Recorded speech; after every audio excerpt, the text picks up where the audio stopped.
Hey everybody, or nobody. Good to see you today. So yeah, we're just getting on a couple minutes early like we usually do. Although so far this hasn't particularly caught on, so if you're watching it, you're one of the very few. Let's see, I'm in western Michigan, and we've got 4 to 5 inches of snow out there, still falling today, so we're getting a little bit of snow. So yeah, it's going to be a nice crispy day. Not bad. So welcome aboard. I hope you've had a good week since our last YouTube live. Since then, we're kind of in this last series of plagues out of the book of Exodus, our Exodus devotionals, and there's some breaking news here. I just read the article just a moment ago about the papacy has approved in limited situations same-sex blessings for same-sex couples. I guess they don't want us to say homosexual anymore. That's considered to be a faux pas. But yeah, interesting, all these developments that we're living around. I mean, even the papacy, which is supposed to be so careful and right, now they're lightening up in irregular circumstances, says the Pope. So anyway, I guess we won't make this the key piece in our little 20 or 30 minutes today, but an interesting sign of the times. Of course, you would know that in the Bible, we find out that God created us male and female. He did not create, as the little joke goes, Adam and Steve. He created Adam and Eve, and not to belittle that, but yeah, I mean, that's the way things work. It's like if you want to breathe, maybe you want to breathe water. Well, good for you, but you know what? You're designed to breathe air. So when God designed human sexuality, he designed it male and female. We are created in his image. This is all Genesis 1 and Genesis 2. So we can't change it. I know we're kind of in a time when the idea is everything's malleable, change whatever you want, nothing's immutable, nothing's unchanging. So just do whatever you want. You know, you want to be a cyborg? Have a nice day. That's kind of the spirit and the attitude we have out there. But no, not everything is changeable. Not everything is just make up your own stuff, make up your own colors, make up your own. No, we're designed a certain way. We are not independent of God. We are designed by God. We are designed for holiness. We're designed for joy. God has a design for humanity. And so there's a way that leads to human thriving, and there's a way that leads to death. So we all get to choose. God has decided we have free choice. We get to choose. And so we can choose the way that leads to life, or we can choose the way that leads to death. We can throw away eternity. God will allow us to throw away eternity. But God's plan for you and I is that we would choose life. And through Jesus, he has made possible, he's brought life and immortality within our reach. And Jesus says in John 10:10, God wants you to have life and have it more abundantly. He wants you to have it all around, life on every side. So that's God's plan for us. And can man bless what God has not blessed? I think the Bible talks about that when we have Balaam and that whole incident back there. And no, man cannot bless what God does not bless. So anyway, enough of that. Let's go ahead and begin here today. We have been looking at the plagues, and we've been going through the 10 plagues. We have now completed all the way up to number 10. We went through plague 7 and probably this week, probably 8. Why does that say it's waiting? It should be live here. Okay. Don't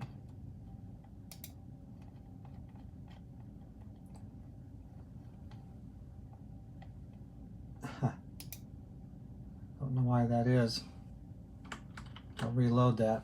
So, yeah, we're kind of up there. We finished the 9th plague. Remember when we talked about I think we had boils in number 8. Number 9 was darkness. And the cool thing about the plague of darkness was the maximum god, the premium god, the ultimate of all the many gods of Egypt. The maximum god was the ultimate top dog god, if that's a phrase, was the sun god, the sun god. And so what does God do on plague number 9? God says, I'm turning off the lights. No lights for you. Because remember, all these plagues are fake. Rather, not all the plagues are fake. All these gods of Egypt are fake. And so God is actually doing the Egyptians a giant favor. He's dispelling their notions that uh, make up a reality as you go. Magic works the way you want it, you think it is, and worship any which God you want to worship. If you want to worship the dung beetle God, be my guest. But God is telling us there is no, the dung beetle God is an idea. It's a non-existent deity. It's not a deity. It's nothing. You can pray to the dung beetle God. You can make album covers. When I was in the world, not a Christian person, I remember when I worked in the record store and all those years with rock and roll and all that. Yeah, I remember the band Journey. Journey was super popular, stadium rock band. But their album covers always featured this beetle, this multicolored beetle that flies around, and I didn't know it at the time, but I learned later that was mentioned, that was indicating this beetle in Egypt, which is actually a dung beetle. It lives in poop, and that was their symbol, was the beetle that lives in poop. So anyway, Egypt, God has better things for us, kind of like always, like all the time. So yeah, we don't want to worship the dung beetle God. God is helping the Egyptians by saying, crocodile God, no. Cobra God, no. Fertility goddess, no. Frog God, no. The sun God, can we at least keep him? God says, no, because, you can, but there's nothing there. You are worshiping literally nothingness. It cannot help you, no matter what you do, no matter how much you bow down to it, or how many offerings you make to it, or whatever it is their regimen of worshiping the sun god was, because you can bet that there was something. I haven't studied that. I don't know exactly every which way that they worshipped the sun god, but whatever they would do worshiping the sun god was nil. It was nothing. It was null. There was nothing there. There's not even a wire, from you to nothingness. It just there's nothing there. So God's doing the Egyptians a great favor by taking their gods and one by one saying, this God's not real. This God's not real. It's not meanness. It's an invitation to reality. The God you're worshiping isn't real. It's like, okay, you've got cancer. You think that doing X, Y, and Z will solve your cancer. Well, God is giving you a little insight. Hey, this is not the solution. Don't do this. You're free to do it, but you'll die. Okay, this is not the solution. Don't do this. You're free to do it. You're going to die, however. There will be no help for you from that angle. So God is taking out these ridiculous fake deities that they're worshiping, and he's trying to help. But he's hitting, this roadblock, because guess what? We don't like to change. We just don't like to change. We like to leave things as they are. It's more convenient to just keep on following the cycle and going through your life. And I do the same thing. Each day I get up and I scroll on my phone and I do this. I look at this. I watch this. I read this. I hear that. I hear this song over and over. How many times in your life have you heard some of the major songs, maybe like when you were a teenager? Hundreds, thousands, certainly more than hundreds, thousands of times I've probably heard some of these songs that none of them inculcate a serious moral value. That's like, spin cycle. That's like doing something ridiculous that comes to nothing. And so a lot of us have spent a lot of our life doing that which is ridiculous, which comes to nothing. Anyway, thinking of our Exodus devotionals, we're almost up to the Big 10, the number 10 plague. And so, yeah, the 9th plague was darkness, and God was trying to demonstrate to the Egyptians, your sun god is on vacation permanently. However, I, Yahweh, I am never on vacation. And I know the thoughts that I think towards you are thoughts to give you a future and hope. I want to give you something good.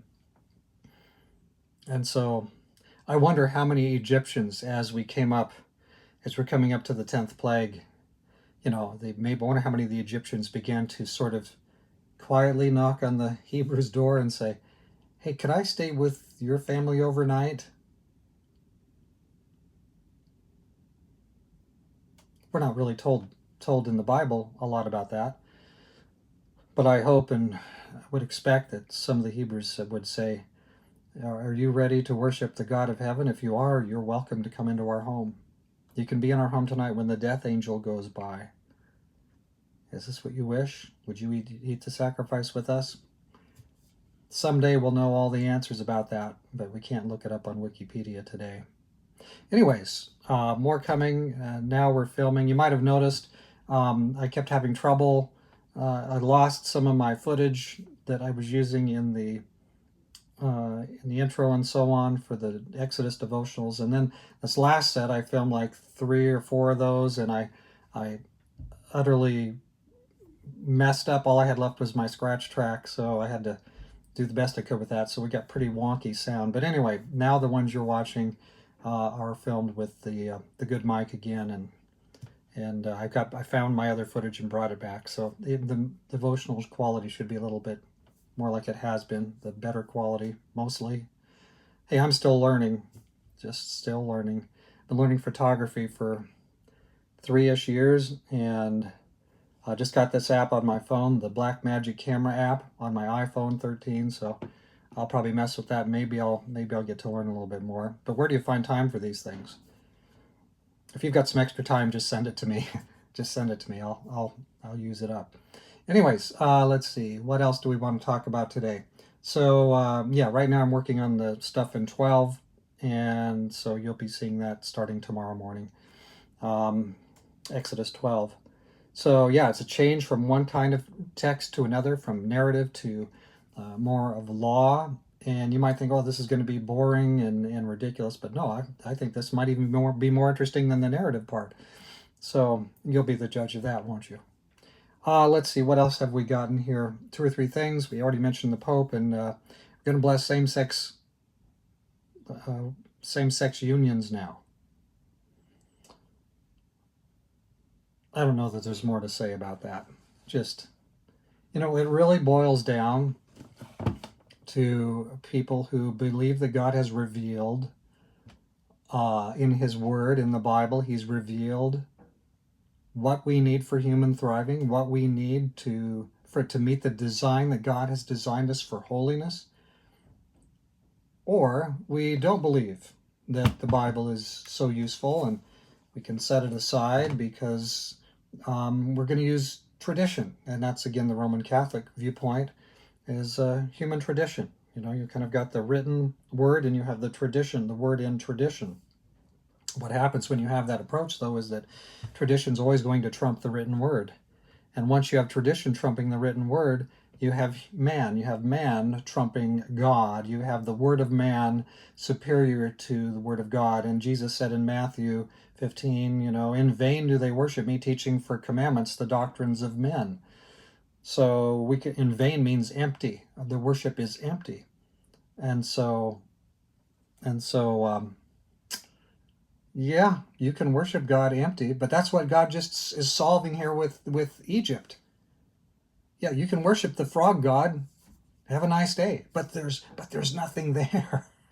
So you don't want to do that. You're meant for something higher than worshiping the non-existent frog god, right? So anyway, let's move on here. We talked about the same-sex blessings. We talked about the Exodus devotionals. We had a video I put out a couple of days ago in the Horizon Watch series.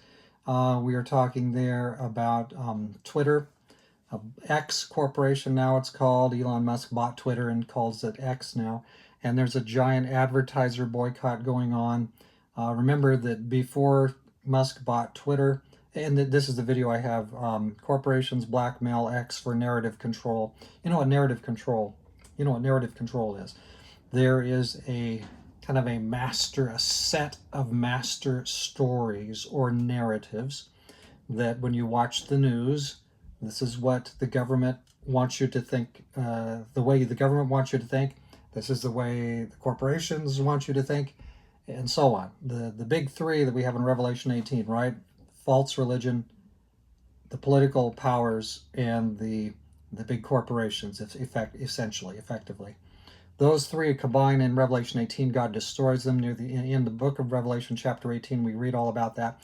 But in Revelation 18, we see that threefold connection. It's interesting to see those three powers today are the prominent powers in front of us, and those three powers more or less control the narrative. You know, if the things we're talking about here were sufficiently to blow up into some big interest, people were all watching the Larry the Guy from Michigan stuff, I'm 100% certain that my stuff's going to be outside the approved narrative. So it will be deboosted or shadow banned or whatever you want to call it, or maybe just utterly thrown off of the internet. So because it's outside the big stories. So narrative control means if you control all the media, if you control Google and YouTube and MSNBC and CBS and ABC, those are the old legacy ones. If you control Forbes and all the stuff that are the main news sites today on the internet, Facebook, you control that. You control all that stuff. You control the narrative. You control the stories that are put out in the front. You control the way they're framed. Okay, here's a story. These guys are the bad guys. These guys are the good guys. This is the right viewpoint to take. This is the wrong viewpoint to take. And you could literally take that kind of little paradigm there and put it up against whatever it is, climate control, LGBTQ, you name it. And there's a certain approved approach. There's a certain disapproved approach. So narrative control means that all the main media can, if they can do it, they can more or less control the stories and how that is dished out to the people and sort of modify how you and I begin to think about it. Because look, once you hear about something 10 times and 10 times you've heard about it only one way, you haven't heard the other viewpoint because it was de facto not allowed. Now, what are you going to do? Well, you're busy. You've got 18,000 things in your life, so you're probably going to more or less go along with what you're told, narrative control. So you had this total control of the narrative, and Musk buys Twitter, and now you have a significant, not the largest, but you have a significant entity, which is at the absolute forefront, cutting edge of the news and shaping opinion and so on. And now you've got that where there's freedom of speech is allowed there. So yeah, that's where we're at today. We have one substantive public square. And how long is that going to last? I don't know, but I know that I'm not sure I'd bet on it lasting. I think if they can do it at all in any way, shape, or form, they're going to force them to return to some degree of control of the narrative. And but Musk seems like he's pretty against that. So we'll see how that dishes out. Anyway, I did a little video about that. And the background in the video is it's a big steamroller with all these TV heads, and they're chasing down this little blue bird representing Twitter, right? So that's kind of what's going on right now. They would like to regain total narrative control. So I did a little short item on that. That's for the Horizon Watch. We have our Horizon Watch newsletter that you should be downloading it and handing it out.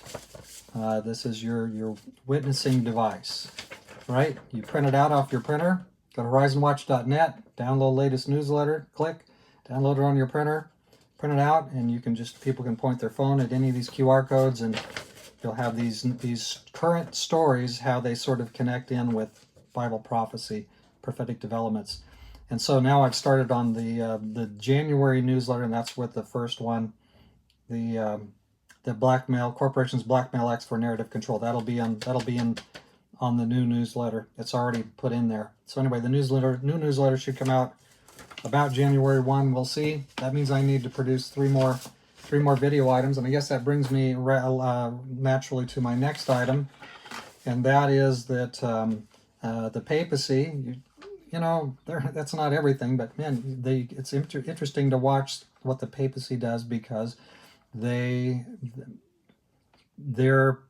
plugged in. I mean, you have the big three right there. You have Babylon, you have the political powers, and you have the corporation powers. And so Babylon represents all false religion, and part of that false religion, certainly, and probably at the very front edge of false religion is the papacy. I'm not here to prove that in this particular presentation, but one of these days we'll do something like that. Anyway, the Pope, the papacy, the Roman Catholic Church. I'm not against Catholics. There'd be many Catholics, I'm sure, in heaven who love the Lord. So there's a whole system here of deception. So we'll talk about that another time. Anyway, when the Pope comes out with something, it's useful to look at it, because I think the Pope is in that club of the big three, Revelation 18, the big three. In fact, I think he kind of sees himself as interacting. In this letter, this is his latest letter, and I'll be doing a little video on this. I hated it when it printed out. Somehow I got the small version, but anyway, I've been thinking about this and going over this and reading it several times the last couple of days, and I'll be scripting up a video, whipping out a video this week on this. This is the Pope's January 1, 2024 message. It just went up, I think, December 13 on the Vatican website. And what's the title of it? You probably can't read it there. Artificial Intelligence and Peace. Yes, there's just a short paper here from the Pope on artificial intelligence. He's putting out for what he calls World Peace Day, which I guess is January 1. So I learned something new today. I learned something new today. So anyway, this it's got eight brief sections, a couple paragraphs each, and the Pope tells us about AI, about some of the dangers of artificial AI, artificial intelligence, and not a lot that's surprising here. A lot of it's kind of the kind of thing you would expect, because the papacy used to be absolutely so in control of the world that they worked in harmony with the emperor, and more or less the emperor did what they said. The papacy used to more or less pretty close to rule the world. And you can be absolutely certain, based on what it says in Daniel 7, Revelation 13, Revelation 17, any number of key passages, 2 Thessalonians 2, you can be absolutely certain that they want to regain their power in the world. But it's not just the papacy, it's all false religion. But anyway, we look at this because this is kind of like the leading edge of false religion.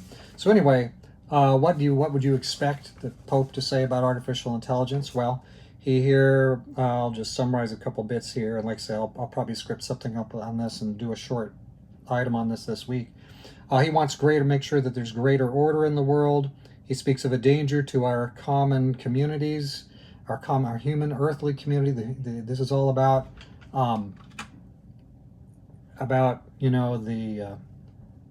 it's all about keeping the power running the way it's presently running, the political power in the world, because the Pope is climbing up a ladder to get on top of that if he can, as are the politicians, as are the merchants of the earth. So it's not like he's like the only bad guy out there. I'm not trying to rip on the Pope. He warns that we need stability. AI could basically unsettle our stability. This paragraph was interesting.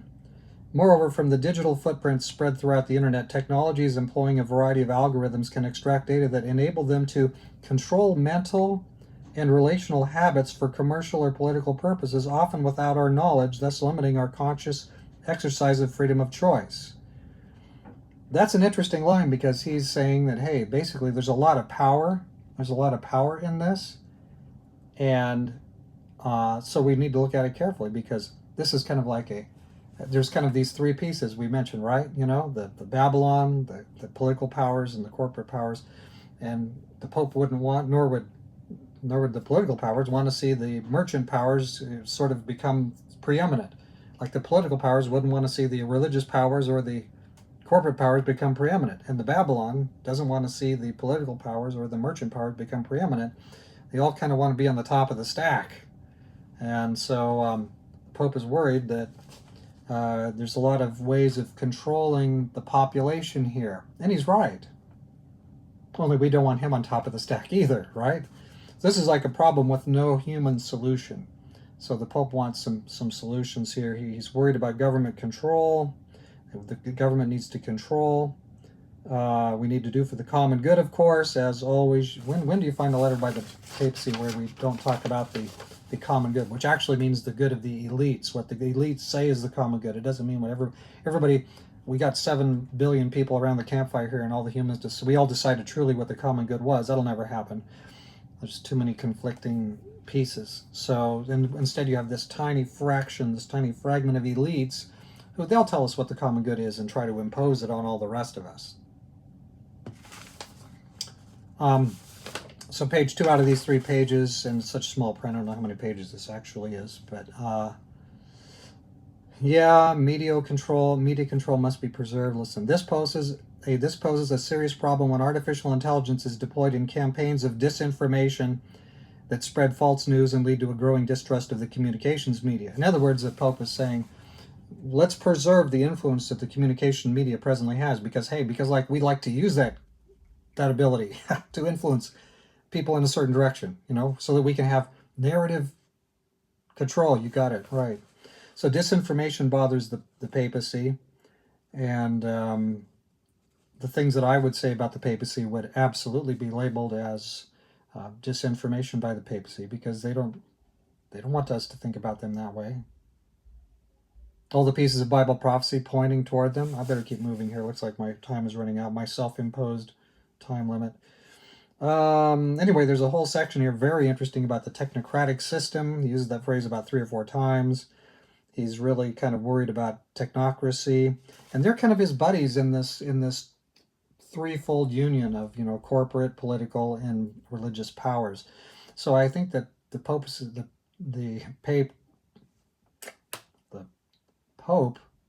and the papacy doesn't want too much power to go to the corporate silo or the governmental control silo. So he's talking about that. Anyway, I need to finish this. So let me skip most of this other business, but let's come down to the end here of the letter, and you'll never guess, of course you will guess, what he's worried about, what he proposes. So I'll just go cut straight to the chase and tell you what he's proposing. You won't be surprised. Okay.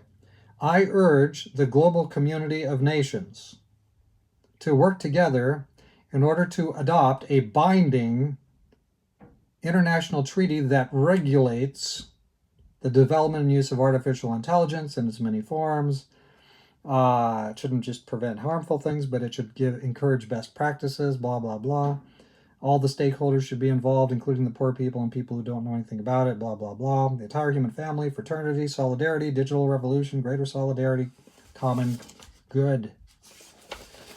So yeah, for the common good, we need to get these 3, the elites, we need to get them up there and let them sit on the big throne, and they'll just tell us how to do things, and things that don't match the fraternity, what they view as fraternity, the common good, well, those people can be imprisoned, tortured, historically tortured, persecuted, ended, and those things will certainly come again. But I'm in joy because I'm in Christ. I have a positive approach to life in the world because Jesus is my captain. Jesus is my general. And Jesus is my Lord. And what should we expect? I mean, we join with him in his crucifixion, and we join with him in his sufferings, the Bible says. You won't hear some of these top evangelicals talk about that too much. Yeah, that we are going to become a Christian, and you can join us in suffering with Christ. Now, the payoff is awesome, right? Eternity, joyful bliss, no more tears, no more suffering. moving on to new heights intellectually, emotionally, in every way, rationally. Those things are what's coming up for us in eternity when we follow Jesus. But I wanted to say to you today, don't be discouraged by the things all around us. There's God is on his throne. God, none of this is catching God by surprise. But be in the Word, because that's where we find help. That's where we find our turn to the life of Jesus. And so God will help us worship him in spirit and truth. And so I hope you have a wonderful week. I hope the devotionals you'll see morning by morning give you a little bit to think about, a little bit, and I hope you're guided toward the kingdom. So God bless you, you few people that are watching, going to watch this, and I pray you'll have a beautiful week. And if God opens the treasuries of snow where you live, may you enjoy that beauty as we are on our way to the kingdom. We are nearing the end of this whole period of time. God is on his throne. A massive, unparalleled intervention is coming. We've never seen it in our lifetime. Maybe we will see it in our lifetime. I expect that we will. And that Jesus will come literally, visibly, physically, personally. Until then, though, be true to the Lord Jesus, and he will absolutely, certainly be true to you. God bless you, and have a beautiful week.